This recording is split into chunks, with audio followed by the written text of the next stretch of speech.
Incas, conquistadores y jaguares. Historia originaria del fin del mundo. José Luis Pichuolo Valls. Capítulo 1. ¿En qué estábamos cuando llegaron? Ciudad del Xincal, provincia de Catamarca, enero de 1536. Durante el gobierno de Lapu Chalcu Yupanqui, gobernador de las 5 provincias incas de Argentina, se inició la invasión europea por el sur del imperio. El adelantado don Pedro de Mendoza, con 2000 efectivos, entre españoles, alemanes y guaraníes brasileños, desembarcó y ocupó la playa del río donde hoy está Buenos Aires. Los banqueros de la casa Welser habían apostado fuerte por él. 2 de los 14 grandes buques de su armada transportaban mercaderías financiadas por el banco para comerciar con el Inca y otras autoridades locales. Un fuerte escuadrón de mercenarios alemanes, provistos del sistema de armas más letal de Europa, los custodiaban. En ambos buques se apilaban vajillas venecianas, tejidos finos, armas y herramientas de acero. Todo era carísimo y completamente nuevo en estas tierras. A cambio, pretendían acceder a los metales preciosos y perlas del Rey Blanco, como llamaban los guías guaraníes al Inca. En guaraní, plata se dice itatí, piedra blanca. Así que lo de Rey Blanco era una traducción literal de Pai Itatí, rey de plata, rey argento. Y Terra Argentea llamaron a las orillas de las caprichosas aguas marrones del río. Las valiosas mercancías que traían para comerciar estaban vigiladas por corpulentos mercenarios, veteranos de las guerras europeas y verdadero ejército privado de los Welser. Iban armados con descomunales espadas de 2 metros de largo y arcabuces que sembraban terror en el campo de batalla. Mirando la costa del río, los loros barranqueros sobrevolando las arboledas del Paraná y las lejanas humaredas de las ciudades guaraníes escondidas en la selva.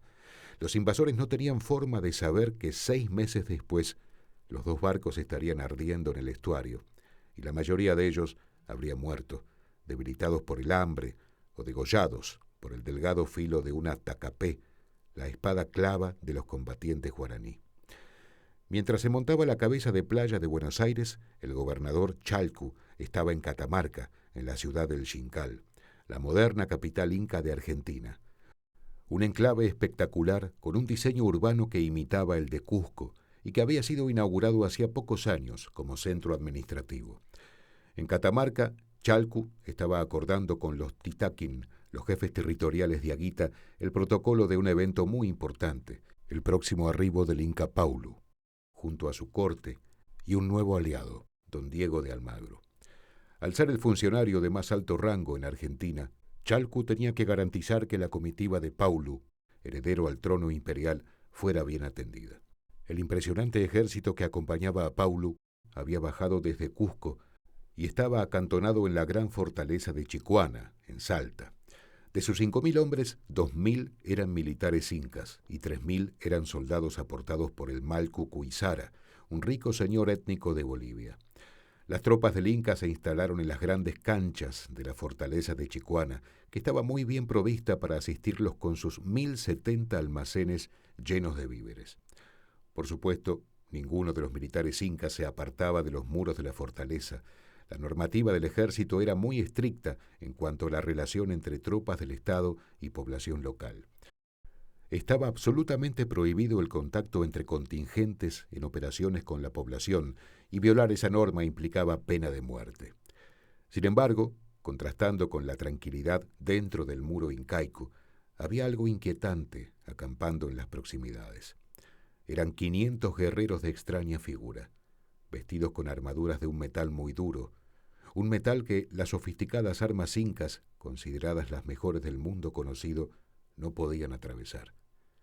Muchos de esos hombres extraños, aproximadamente unos 180, tenían la piel negra. El resto, en cambio, la tenían pálida, y de sus rostros brotaban una gran cantidad de pelos de color negro, los más, algunos amarillentos o rojizos. Todo esto era muy poco común. América era un mundo de gente depilada, y llevar pelos era un símbolo de barbarie. Además, casi 200 de esos extraños hombres montaban en unas enormes bestias nunca vistas que masticaban hierro. Si ver un caballo ya era algo inédito, Ver una tropa de 200 era francamente espectacular. Y había algunos de esos hombres que, fijando su mirada en una especie de paños blancos, empezaban a hablar en voz alta, como en trance.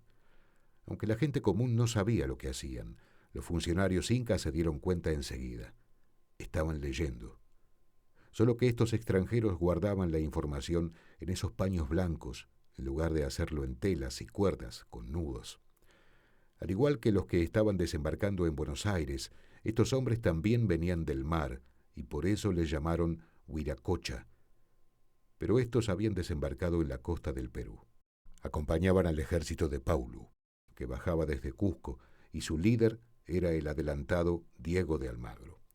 Los Titaquín, señores de los valles calchaquíes, estaban intranquilos, porque estos Huiracocha, en lugar de permanecer acantonados como el resto del ejército, incursionaban en pequeños piquetes por las ciudades de Aguita, confiscando alimentos y buscando oro.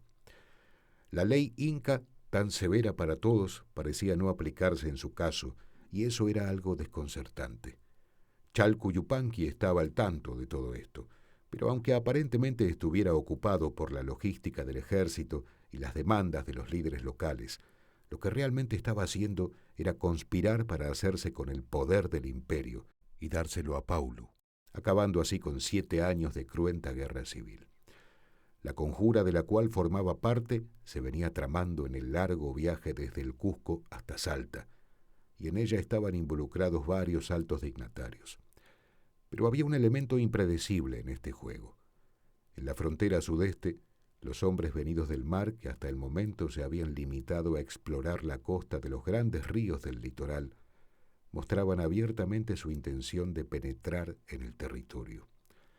Así que ahora había 2 frentes: los hombres de Diego de Almagro entrando por Jujuy, en el noroeste, y los de Pedro de Mendoza, por el sudeste, en la cabeza de playa de Buenos Aires. Sin embargo, y a pesar de la invasión en ciernes, los funcionarios del Estado inca y los líderes locales tenían preocupaciones más urgentes en su cabeza, pues el imperio se desangraba en una guerra civil que se proyectaba sobre la población local, sin contar con que al mismo tiempo el expansionismo guaraní aprovechaba esa crisis para entrar profundamente hasta el pie de los Andes.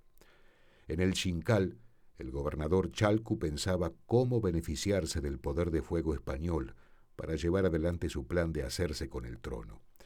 En Salta y Catamarca, los titaquín de la Confederación Calchac deliberaban entre apoyar a uno u otro bando de la guerra civil inca. Desde el río Paraná, las comunidades organizadas guaraní aprovechaban el desconcierto para atacar los ricos almacenes del Estado incaico. Y en medio de esos enfrentamientos, mientras los políticos locales se debatían en sus contradicciones, los invasores extracontinentales iban aprendiendo a utilizar esos conflictos en su favor. Esta es la historia de cómo, mientras unos y otros se enfrentaban, algunos aprovecharon y se quedaron con todo.